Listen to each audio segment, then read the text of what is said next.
Good morning, children. Let's we continue the chapter 7, the habitat. And today's topic is adaptations in animals. Adaptations in animals living in different habitats are as follows. In previous video, we have discussed about the habitats and the plants which found in their habitat. So now we will discuss about the adaptations in animals. So first is aquatic animals. Animals living in water are called aquatic animals.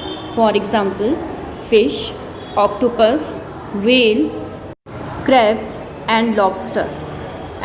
जो animals water में रहते हैं उन्हें कहा जाता है aquatic animals, जैसे कि fish, octopus, whale, crabs, lobster. All these are the aquatic animals.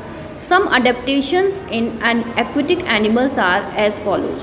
और इनमें एक्वेटिक हैबिटेट के अंदर रहने के लिए कुछ स्पेशल फीचर्स होते हैं जिससे कि ये पानी में सर्वाइव कर सकते हैं. So these adaptations are, first, the animals like fish have streamlined body. Such a body reduce friction and helps in swimming. जो एक्वेटिक एनिमल्स हैं जैसे कि फ़िश है, उसकी बॉडी की जो शेप है that is streamline body. Streamline body front और बैक से नैरो होती है और बीच में से ब्रॉड होती है. तो इस टाइप की शेप को कहा जाता है streamline body.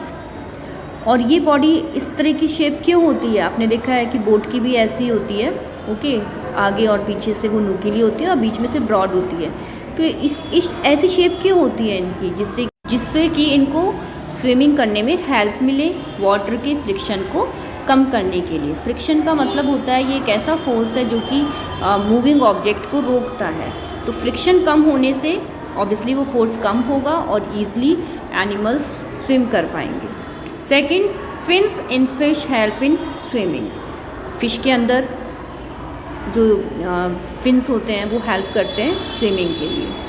Third, to prevent rotting and decay the animals develop special covering like scales, waxy coating etcetera. पानी में रहते हैं इसीलिए ख़राब होने से इनकी बॉडी ख़राब ना हो, इसीलिए इनकी बॉडी के ऊपर एक स्पेशल कवरिंग होती है जिसे कहा जाता है स्केल्स. और वैक्स की एक कोटिंग होती है, वैक्स चिकनाहट, ओके, उसकी एक कोटिंग होती है स्किन के ऊपर जिससे कि ये रॉट ना हो, ख़राब ना हो, ये डिस्ट्रॉय ना हो, मतलब कि डैमेज ना हो इसकी body. Fourth, special breathing organs like the gills in fish are present. और इन एनिमल्स के अंदर स्पेशल ब्रीदिंग ऑर्गन्स होते हैं जैसे फ़िश में, जिससे कि ये रेस्पिरेशन करते हैं और वाटर में जो डिज़ोल्व रहती है ऑक्सीजन उसको यूज़ करते हैं. तो ये स्पेशल फीचर्स हैं gills. Okay, so these are the adaptations found in the aquatic animals. Now amphibians. The animals which are adapted for surviving both on land and in water are called amphibians. Some common amphibians are frog, toad, salamander etcetera. ये animals दोनों जगह survive करते हैं. They adapted to survive on the land and in water. पानी में भी रह सकते हैं और लैंड के ऊपर भी सर्वाइव करते हैं. ऐसे एनिमल्स को क्या कहा जाता है? एम्फीबियंस. इनकी कॉमन एग्जांपल्स एम्फीबियंस कौन से हैं? Frog, toad, salamander, these are. So इनमें कौन से अडेप्टेशंस होते हैं?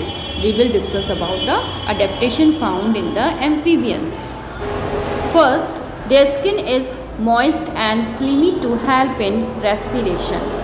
इनकी जो स्किन होती है मॉइस्ट होती है. मॉइस्ट मतलब इसमें नमी होती है, मॉइस्चर होता है. स्लीमी होती है, बिल्कुल पतली होती है, ज़्यादा वो नहीं होती है और मॉइस्ट होती है.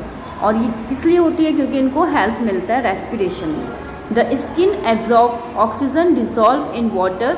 Such animals also have lungs for respiration on land. तो ये जब इनकी स्किन जो है पानी के अंदर जो ऑक्सीजन डिज़ोल्व रहती है उसको यूज़ करती है for the respiration.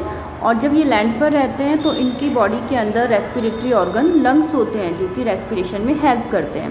Because they survive on the both habitat land and water. तो ये दोनों केस में स्पेशल रेस्पिरेटरी ऑर्गन्स होते हैं. पानी में जब रहते हैं तो स्किन के थ्रू करेंगे और जब ये लैंड पर रहते हैं तो लंग्स के थ्रू. Second, hind limbs are strong and long. इनके जो हिंड लिम्स हैं वो काफ़ी स्ट्रॉन्ग होते हैं और लॉन्ग होते हैं।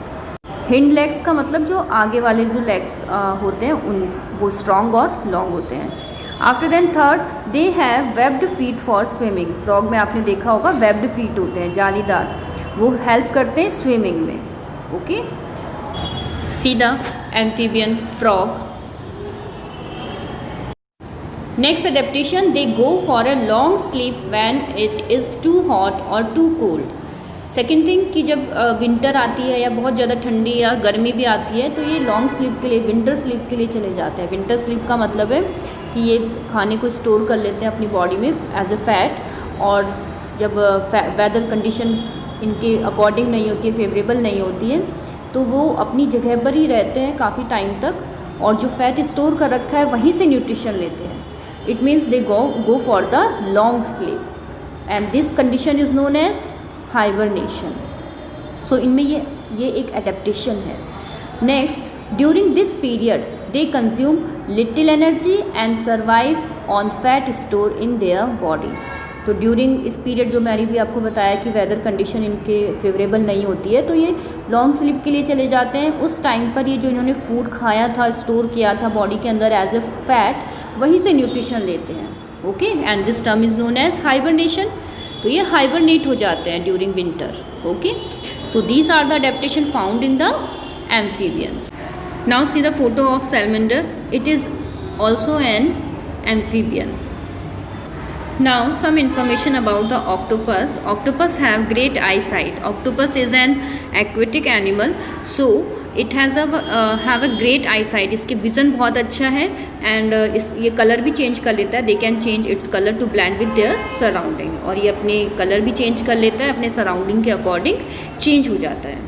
This adaptation help them to survive in the aquatic habitat and it protect them from the predators.